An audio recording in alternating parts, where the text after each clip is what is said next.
I woke up and couldn't taste or smell. A possible early sign of coronavirus. London. I woke up and couldn't taste or smell anything. It was the most acute thing I've ever experienced, says Londoner Holly Bourne. Bourne has not had the widely recognized coronavirus symptoms, a cough or high fever, and therefore is not eligible to be tested by the UK's National Health Service, NHS. But her experience of suddenly losing her sense of smell, combined with weird head rushes, headaches and exhaustion, led her doctor to diagnose her straight off the bat with COVID-19 over the phone. While there have yet to be robust studies on the link between coronavirus and smell, doctors have reported anecdotally that losing the ability to smell may be among the virus's symptoms, but how widespread that is, and how long it might last, is unclear. I feel lucky I don't have the really scary symptoms, the 33-year-old author says. However, she describes her loss of the sense of smell, or anosmia, as one of the most upsetting things I've ever gone through, because you're not in the driving seat. I just feel really powerless and scared.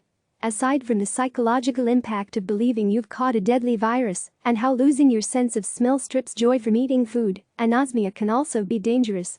As Bourne discovered when her boyfriend asked why a plastic margarine tub was melting on the stove in their London home. She had her back turned while making sandwiches and couldn't detect the synthetic burning smell. Like the dozens of people experiencing loss of smell that CNN has spoken to for this article, with a lack of official health authority advice available, Bourne turned to Google and social media for answers. She shared what she found in a thread on Twitter, where some people are reporting their sense of smell still hasn't returned after 3 or 4 weeks. The thing many people experiencing new-onset anosmia or hyposmia, a partial smell loss, during the coronavirus pandemic want to know is how long is it going to last? Will it be permanent? The answer, according to Professor Stephen Munger, director of the University of Florida's Center for Smell and Taste, is unknown. What we've known for a long time is one of the major causes of smell loss are upper respiratory tract infections due to viruses, a common cold, influenza. A subset of people lose their sense of smell, most of them temporarily, but a small subset lose that smell permanently, Munger tells CNN. For a sense of smell to return, it might take days, it might take weeks, sometimes it even takes months to years on rare occasions.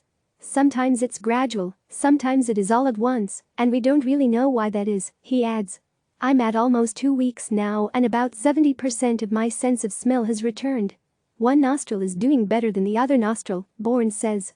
Mark Driver, a 55-year-old winemaker from London, began to feel unwell with a cough, sore throat and mild temperature after coming into contact with a former colleague who has since tested positive in Dubai for COVID-19. On around day 8 of Driver's sickness, he lost his sense of smell. This coincided with very severe headaches in the front of my head, just above the eyes, he says. Smell is very important to my job, so I got a little worried that it might not come back. 20 days since he first got sick, Driver says his wine tasting is appalling, and he still can't smell much at all. Sian Griffiths, 60, who normally runs a bed and breakfast in Argyll, Scotland, began feeling tired on March 28 and realized she had lost her sense of smell while cooking a curry the next day. I realized I couldn't taste it, even when I inadvertently chewed a cardamom pod. This was rather disconcerting as I had no other symptoms such as a blocked nose, she says. Like many others in the UK, she followed government guidelines and did not contact her local health service because she did not have a cough or fever. But she became concerned after a couple of days. I tried sticking my nose right into a jar of coffee, nothing. Whiskey, nothing. Frying bacon, not a hint. Eating anything was most unpleasant, even repellent because I couldn't be sure that what I was eating was actually food, Griffiths adds. The question about whether people are experiencing smell loss or taste loss comes down to the scientific or colloquial use of the word taste, Munger says. When scientists talk about taste they are talking about what you can detect in your mouth that gives you a sensation, sweetness, saltiness, bitterness, sourness, or umami, savory. But taste plus smell is what your brain puts together to create flavor function, Munger explains. Griffiths noticed how losing her sense of smell meant she could no longer tell if food had gone off, saying, "It's almost automatic to sniff a bottle of milk before pouring just in case it's on the turn." Speaking on what is day 12 without her full sense of smell, Griffiths says, "I now have slight hints of it returning. Almost as if some molecules are getting through. I caught a whiff of fresh paint where I had been painting woodwork a few days previously. I would say I have about 10% smell and taste now. Amy Walker, 30, a finance and business manager from London, felt like she had come down with a bad cold and lost her sense of smell on March 18, more than 3 weeks ago. I was extremely lethargic, going from my bed to the toilet felt like I had run a marathon, she recalls. Walker had come into contact with someone who tested positive for coronavirus and called the NHS helpline, but after spending a long time on hold, figured that because her symptoms weren't affecting her respiratory system, she should just follow the advice given on the NHS website. The taste and smell both went together. I'm in recovery for an eating disorder that I've had for over half of my life, and the loss of taste is an extremely triggering thing for me psychologically. It immediately made me feel utterly miserable, Walker says. It brought back fears of food and an attitude of, well, I can't taste it, so what's the point of eating anything? She adds. Being confined and so exhausted with those two senses taken away from you, whilst there was panic and fear-mongering everywhere, was beyond draining. Walker says her sense of taste and smell is now at around 50%, however, having a slight bit of taste and smell come back and then have no further progress has made her wonder if she's now stuck like this. One doctor leading the charge to get loss of sense of smell recognized by the World Health Organization as a coronavirus symptom is Claire Hopkins, president of the British Rhinological Society. Hopkins pushed for loss of sense of smell to be included in a coronavirus symptom tracking mobile app developed by King's College London. Subsequently, on April 1, King's reported its research found loss of sense of smell or taste is a stronger predictor of coronavirus infection than fever. Out of 400,000 people in the UK are reporting one or more symptoms between March 24 to 29, 18% had lost their sense of smell or taste, and 10.5% were suffering from fever. Hopkins has been overwhelmed by the hundreds of people who have contacted her to share their experiences since issuing a letter on March 20 via END UK, an organisation representing ear, nose and throat surgeons in the United Kingdom. The letter said patients with new-onset anosmia should self-isolate. When one of her colleagues at Guy's and St Thomas's Hospital in London circulated her letter, within 5 minutes she had 20 doctors telling her, "This is exactly what I've got." One of them got a private COVID-19 test and tested positive that day, she says. There is still a shortage of coronavirus testing taking place in the UK. For example, on April 9 the Department of Health reported little more than 10,000 people had been tested. The government's target by the end of the month is to test 100,000 per day, according to Health Secretary Matt Hancock. This means patients and doctors alike are having to self-isolate based on symptoms, which obviously makes it even more important to know what the coronavirus symptoms are. Since being inundated with inquiries after her letter was published, Hopkins has carried out an email survey on almost 2,500 patients experiencing sudden loss of sense of smell. At the time of filling in the survey, around 50% said they were already starting to see an improvement. At a one-week follow-up, 2/3 reported they were already starting to see improvement, Hopkins says. She advises that if you don't recover you should see a doctor when it's possible to have face-to-face consultations again. Advice for sufferers: so what, if anything, can people do to aid the return of their sense of smell during the coronavirus pandemic? For those feeling anxious and concerned, Munger says people should recognize that it's legitimate. From a safety perspective there is potential of failing to detect fires in consuming spoiled foods, but there is also a real emotional component to smell, a connectedness that comes with it, that is linked to our social interactions that often revolve around food or drink. There's also that connectedness with the world. Flowers, the smell of a partner's hair, all those types of things are very real, and not having it can be emotionally isolating, he reasons. One of the treatments that doctors sometimes use for smell loss that might come from an inflammatory response is to use nasal steroids, Munger says. This involves spritzing steroids up into the nose to try and reduce inflammation. Hopkins explains that normally in post-viral anosmia, we would consider the use of steroid tablets. However, that is not the case right now because the World Health Organization is warning against the use of oral steroids for people with COVID-19 infections, citing the potential risk of increasing the severity of respiratory complications.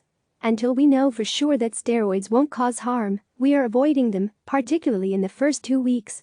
Most people who deteriorate between day 8 to 12 in terms of respiratory complications. There is a potential that if you get past that 14-day window the risk of steroids might be less, but nobody really knows, Hopkins adds. For those types of treatments you would need to go and see a specialist, but there is another potential aid that Munger and Hopkins both suggest trying at home.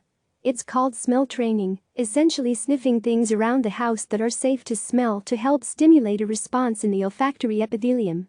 That's a tissue in the very upper part of the nasal cavity, right against the skull, that contains the sensory system that responds to odors. That's the part of the nose that appears to be damaged by the coronavirus, Hopkins said. We know that the coronavirus receptors, the ACE2 receptors, are found at very high levels in the lining of the nose, and so it allows the coronavirus to attach into the nose and cause damage to the olfactory receptors that pick up the odors. Smell training according to Fifth Sense, a British charity for people affected by smell and taste disorders. For the training to be most effective, you should practice smelling at least twice every day, ideally morning and evening. Relax and inhale naturally and don't sniff too hard or for too long. 10 seconds for each smell is enough. Munger says it is unnecessary to use essential oils for smell training. If you don't have them, you can pick safe things out of your home. Shampoo, mild spices, lemon juice. Just repeat it over and over, and what it may be doing is helping the brain focus on that amount of smell function that is still intact and allowing you to maximize it, he explains. Think of it like learning to practice throwing a ball or ice skating or a foreign language. You are trying to use the apparatus that you have left to smell, and your brain is making changes with repeated exposure to do it better.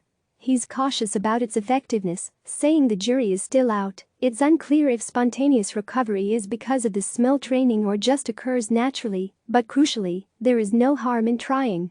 Although the science surrounding COVID-19 and taste and smell loss from case-controlled studies does not yet exist, scientists and doctors around the world are working to gather data. The Global Consortium of Chemosensory Researchers, GCCR, a group of more than 300 international smell and taste researchers from 40-plus countries, has launched a patient survey. For anyone still suffering with a lack of smell or taste more than 2 weeks after first getting sick during this pandemic, Hopkins has these reassuring words. The good news is the vast majority of people are likely to recover. Children waved to a person dressed as the Easter Bunny during a neighborhood parade in Haverford, Pennsylvania, on April 10. The neighborhood parades were organized by a local photography studio and have traveled throughout Delaware County. Health workers cried during a memorial for their co-worker, who died of the coronavirus in Leganes, Spain, on April 10. Members of a volunteer organization sprayed disinfectant in an alley at the Santa Marta favela in Rio de Janeiro on April 10.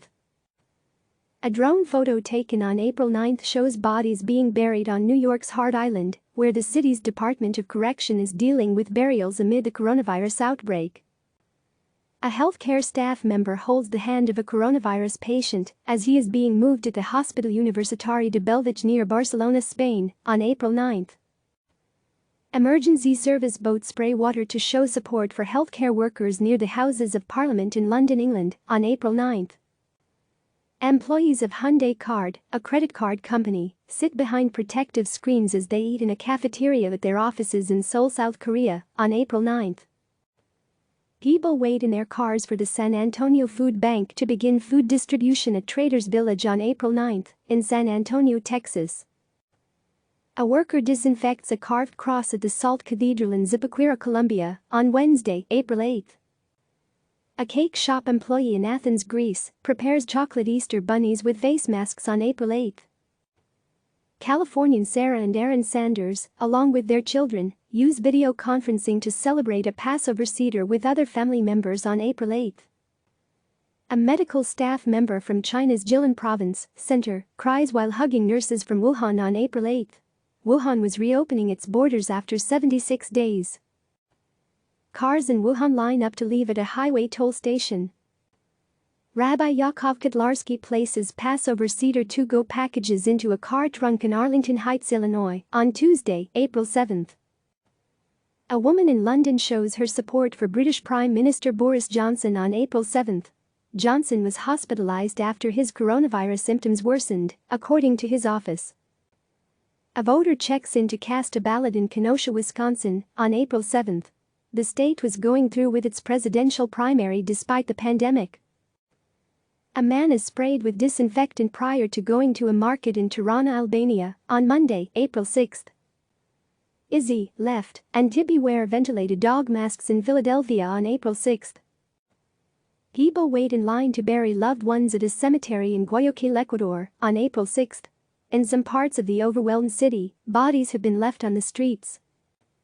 Police detain a doctor in Quetta, Pakistan, who was among dozens of healthcare workers protesting a lack of personal protective equipment on April 6.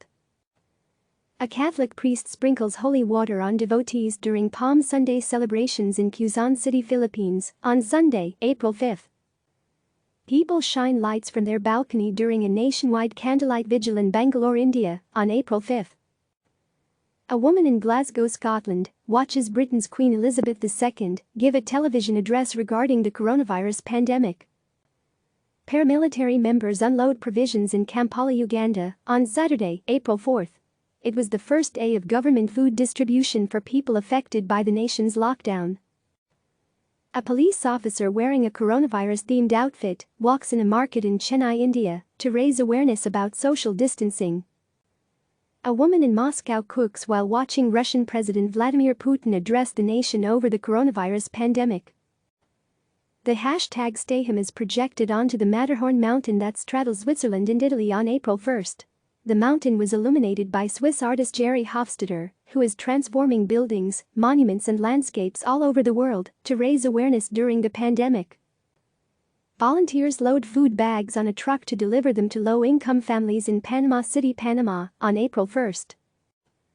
Designer Friedrich Jorzig adjusts a mannequin wearing a wedding dress and a face mask at her store in Berlin on March 31. People pray next to the grave of musician Robson de Souza Lopes after his burial in Manaus, Brazil, on March 31. According to authorities at the Amazonas Health Secretary, the 43-year-old died after being diagnosed with the novel coronavirus. Chris Lindbergh hands out a free lunch to a truck driver at a rest area along Interstate 10 in Socoton, Arizona, on March 31.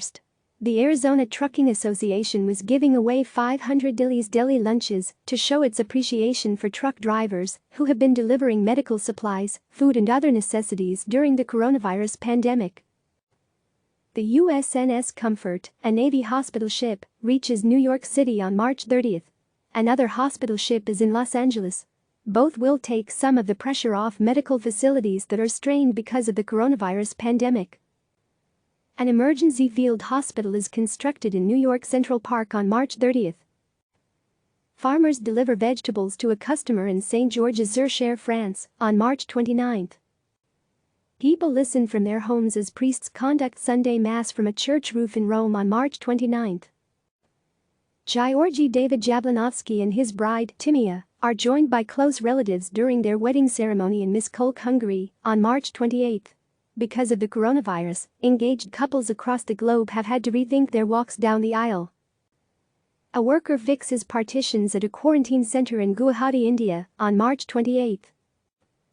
Devices used in diagnosing the coronavirus are inspected in Cheongju, South Korea, on March 27. The devices were being prepared for testing kits at the biodiagnostic company South Dakota Biosensor.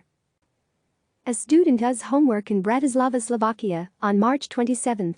Schools have been shut down across the world, and many children have been receiving their lessons online. A National Guard truck sprays disinfectant in Caracas, Venezuela, on March 27. People wearing face masks walk near the USNS Mercy after the Navy hospital ship arrived in the Los Angeles area to assist local hospitals dealing with the coronavirus pandemic. Pope Francis prays in an empty St. Peter's Square on March 27. Coffins carrying coronavirus victims are stored in a warehouse in Ponte San Pietro, Italy, on March 26.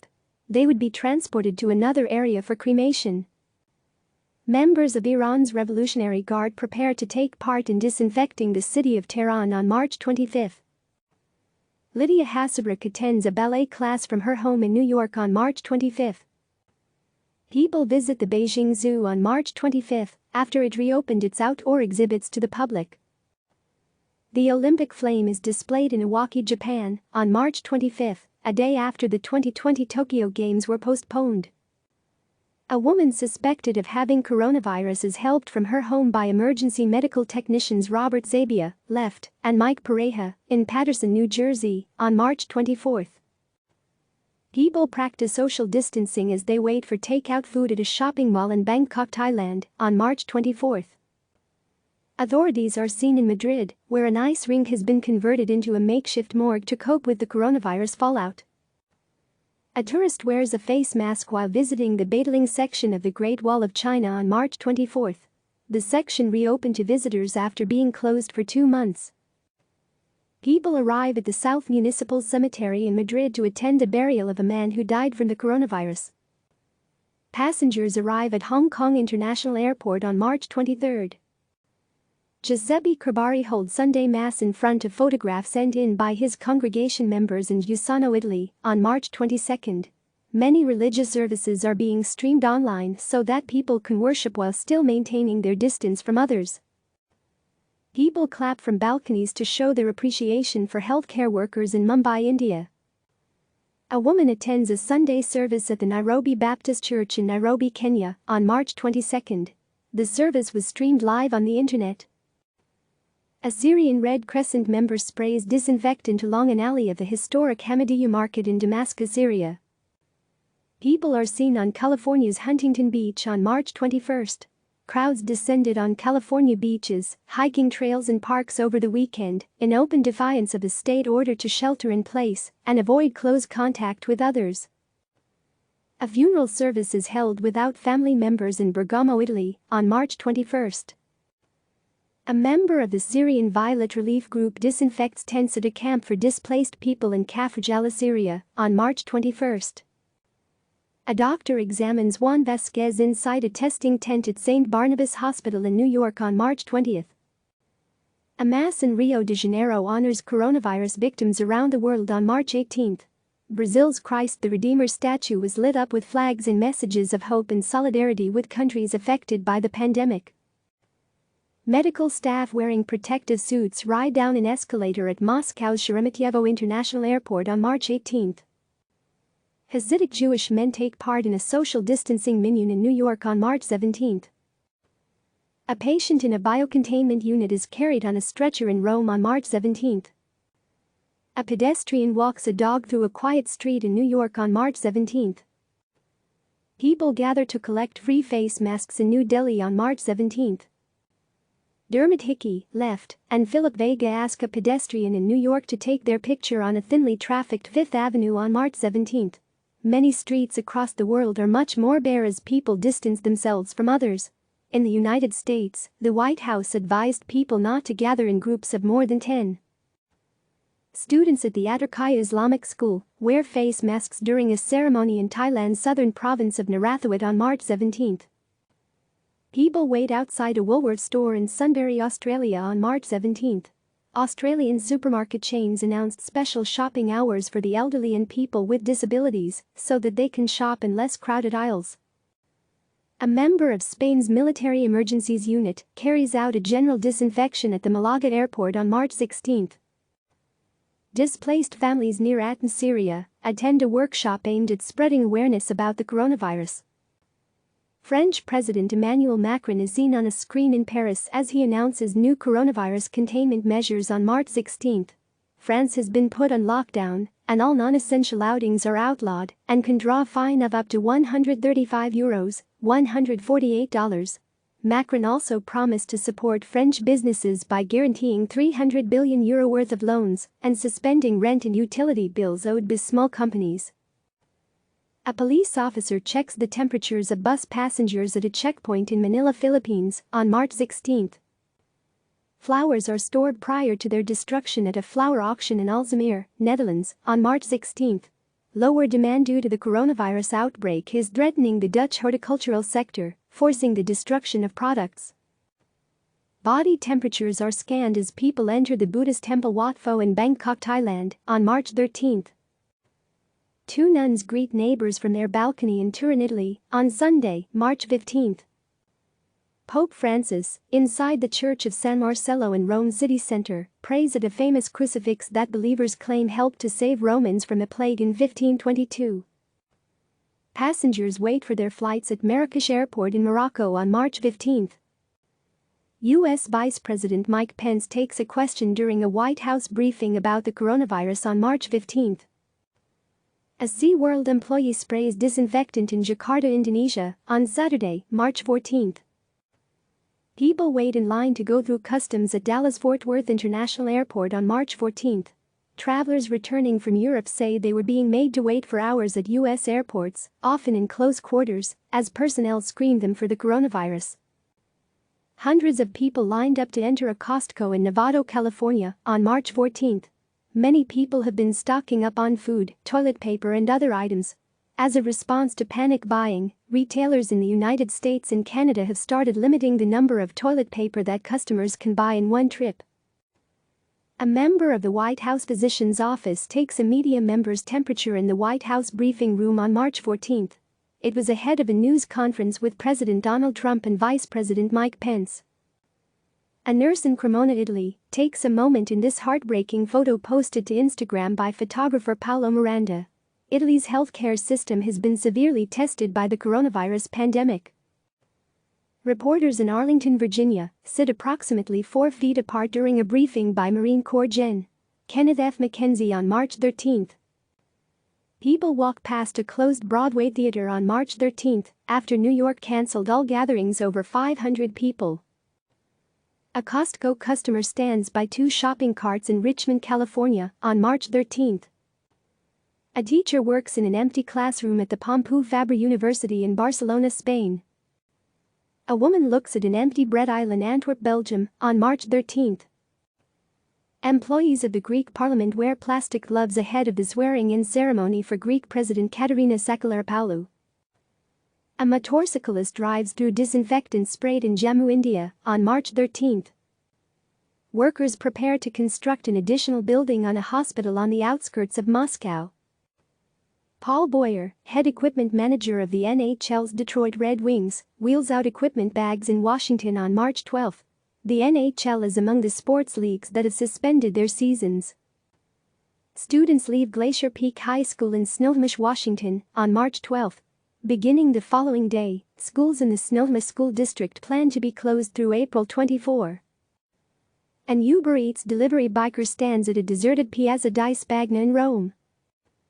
People at a railway station in Seoul, South Korea, watch a live broadcast of U.S. President Donald Trump on March 12.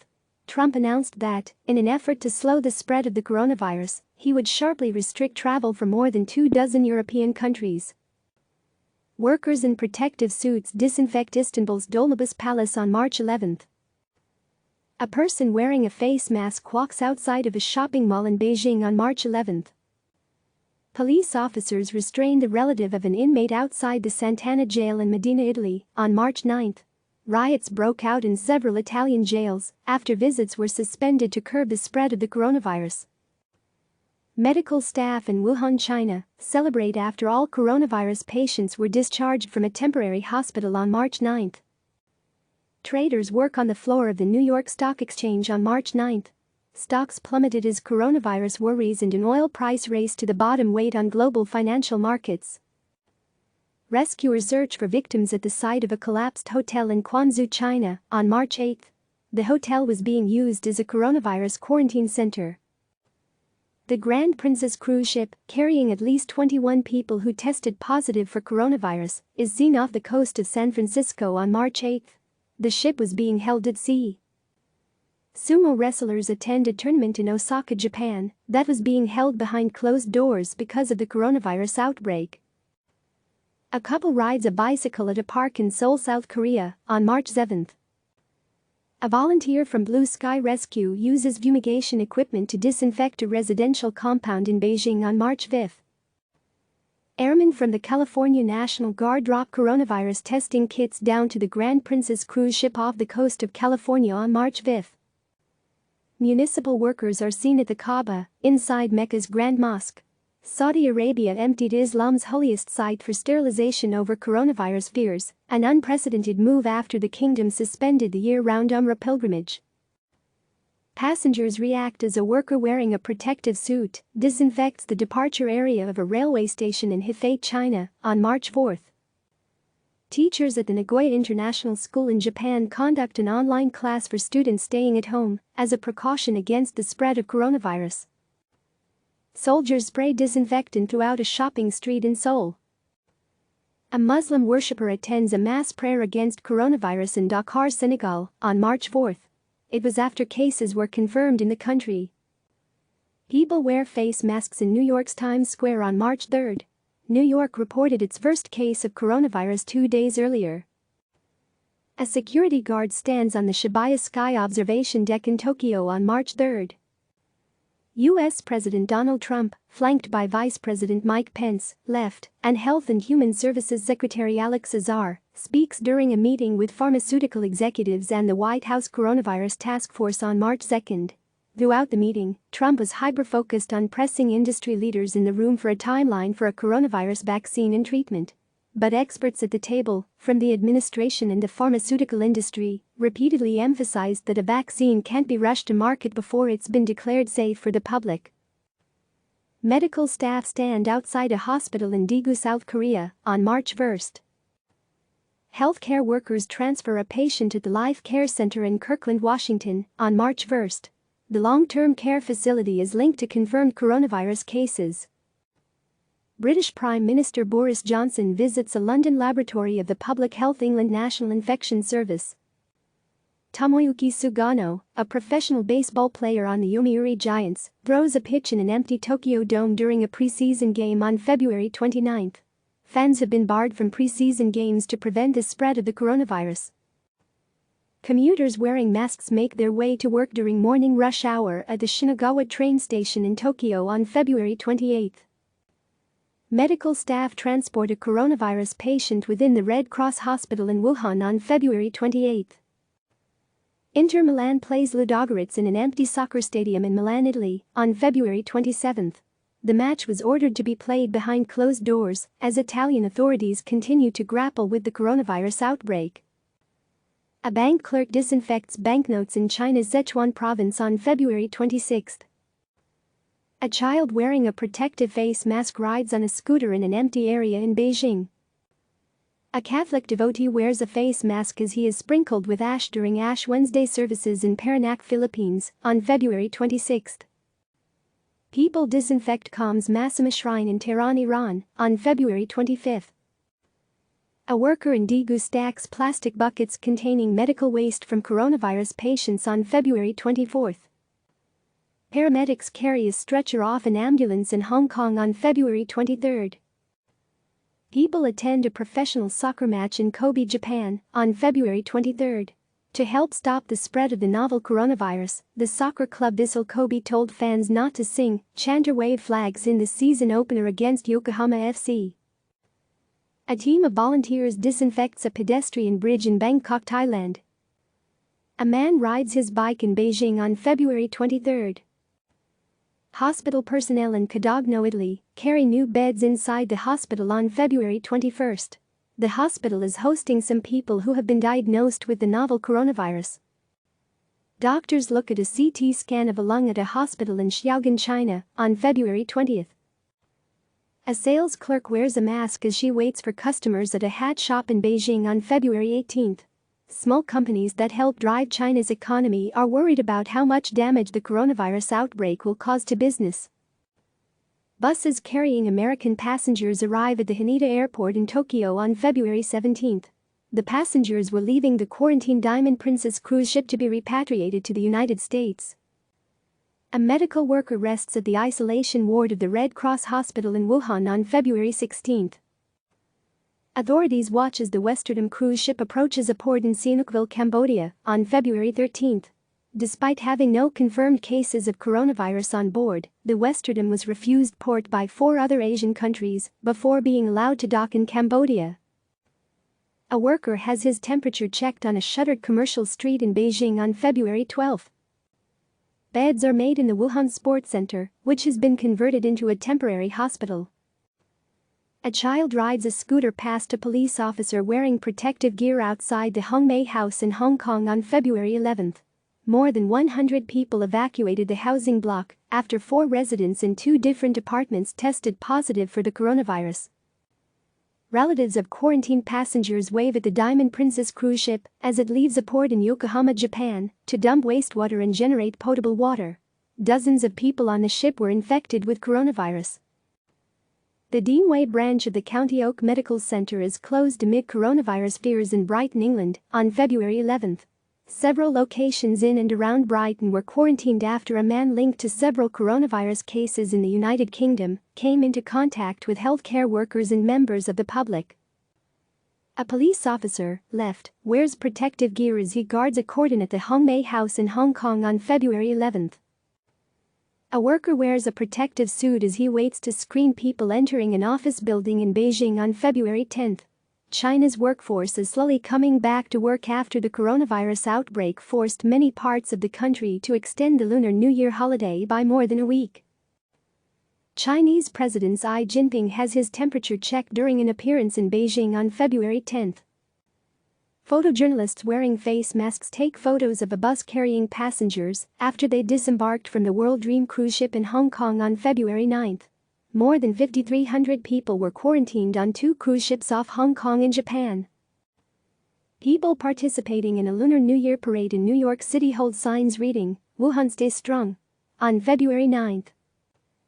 A shopper walks past empty shelves at a grocery store in Hong Kong on February 9. China's Ministry of Commerce encouraged supermarkets and grocery stores to resume operations as the country's voluntary or mandatory quarantines began to take an economic toll. A worker wearing a protective suit uses a machine to disinfect a business establishment in Shanghai, China, on February 9. Workers in protective gear walk near the Diamond Princess cruise ship docked in Yokohama on February 7. People in Hong Kong attend a vigil February 7 for whistleblower Dr. Li Wenyang. Li, 34, died in Wuhan after contracting the virus while treating a patient. A woman grieves while paying tribute to Li at Li's hospital in Wuhan on February 7. The Anthem of the Seas cruise ship is seen docked at the Cape Liberty cruise port in Bayonne, New Jersey, on February 7. Passengers were to be screened for coronavirus as a precaution, an official with the Centers for Disease Control and Prevention told CNN. A light installation is displayed by striking members of the Hospital Authority Employees Alliance and other activists at the Hospital Authority building in Hong Kong on February 7. Passengers are seen on the deck of the Diamond Princess cruise ship, docked at the Yokohama port on February 7. Flight attendants wearing face masks make their way through Don Mueang Airport in Bangkok on February 7. Workers check sterile medical gloves at a latex product manufacturer in Nanjing, China, on February 6. A woman wears a protective mask as she shops in a Beijing market on February 6. This aerial photo shows the Liangshan Hospital that is being built in Wuhan to handle coronavirus patients. A passenger shows a note from the World Dream cruise ship docked at the Kai Tak Cruise Terminal in Hong Kong on February 5. A mask is seen on a statue in Beijing on February 5. An ambulance stops at a traffic light in front of the Grand Lisboa Hotel in Macau. The virus turned China's gambling mecca into a ghost town. A dog in Beijing wears a makeshift mask constructed from a paper cup. Striking hospital workers in Hong Kong demand the closure of the border with mainland China on February 4. The Diamond Princess cruise ship sits anchored in quarantine off the port of Yokohama on February 4. It arrived a day earlier with passengers feeling ill. A medical worker wearing protective gear waits to take the temperature of people entering Princess Margaret Hospital in Hong Kong on February 4. Medical workers in protective suits help transfer patients to a newly completed field hospital in Wuhan. People wearing protective overalls talk outside a Wuhan hotel housing people in isolation on February 3. A man stands in front of TV screens broadcasting a speech by Hong Kong Chief Executive Carrie Lam on February 3. Lam said the city would shut almost all border control points to the mainland. A colleague sprays disinfectant on a doctor in Wuhan on February 3. Commuters in Tokyo walk past an electric board displaying dismal stock prices on February 3, the first business day after the Chinese New Year. Asia's markets recorded their worst day in years as investors finally got a chance to react to the worsening coronavirus outbreak. Medical workers move a coronavirus patient into an isolation ward at the Second People's Hospital in Fuyang, China, on February 1. Children wear plastic bottles as makeshift masks while waiting to check into a flight at the Beijing Capital Airport on January 30. Passengers in Hong Kong wear protective masks as they wait to board a train at Lo Wu Station, near the mainland border, on January 30. A volunteer wearing protective clothing disinfects a street in Qingdao, China, on January 29. Nanning residents line up to buy face masks from a medical appliance store on January 29. Liu Jun, left, a member of a medical team leaving for Wuhan, says goodbye to a loved one in Urumqi, China, on January 28. A charter flight from Wuhan arrives at an airport in Anchorage, Alaska, on January 28. The U.S. government chartered the plane to bring home U.S. citizens and diplomats from the American consulate in Wuhan. South Korean President Moon Jae-in wears a mask to inspect the National Medical Center in Seoul on January 28. Hong Kong Chief Executive Carrie Lam, Center, attends a news conference in Hong Kong on January 28. Lam said China will stop individual travelers to Hong Kong while closing some border checkpoints and restricting flights and train services from the mainland. Workers at an airport in Novosibirsk, Russia, checked the temperatures of passengers who arrived from Beijing on January 28. Alex Azar, the U.S. Secretary of Health and Human Services, speaks during a news conference about the American public health response. 2 residents walk in an empty park in Wuhan on January 27. The city remained on lockdown for a 4th day. A person wears a protective mask, goggles and coat as he stands in a nearly empty street in Beijing on January 26. Medical staff members bring a patient to the Wuhan Red Cross Hospital on January 25. People wear protective masks as they walk under Lunar New Year decorations in Beijing on January 25. Construction workers in Wuhan begin to work on a special hospital to deal with the outbreak on January 24. Dr. Alison Arwady, Commissioner of the Chicago Department of Public Health, speaks to reporters on January 24 about a patient in Chicago who had been diagnosed with the coronavirus. The patient was the second in the United States to be diagnosed with the illness. A couple kisses goodbye as they travel for the Lunar New Year holiday in Beijing on January 24. Workers manufacture protective face masks at a factory in China's Hubei province on January 23. Shoppers wear masks in a Wuhan market on January 23. Passengers are checked by a thermography device at an airport in Osaka, Japan, on January 23. People wear masks while shopping for vegetables in Wuhan on January 23. A militia member checks the body temperature of a driver in Wuhan on January 23. Passengers wear masks as they arrive at the Ninoy Aquino International Airport in Manila, Philippines, on January 23. A customer holds boxes of particulate respirators at a pharmacy in Hong Kong on January 23. Passengers wear masks at the high-speed train station in Hong Kong on January 23. A woman rides an electric bicycle in Wuhan on January 22. People in Guangzhou, China, wear protective masks on January 22. People go through a checkpoint in Guangzhou on January 22. Medical staff of Wuhan's Union Hospital attend a gathering on January 22. Health officials hold a news conference in Beijing on January 22. Click subscribe to receive the latest news.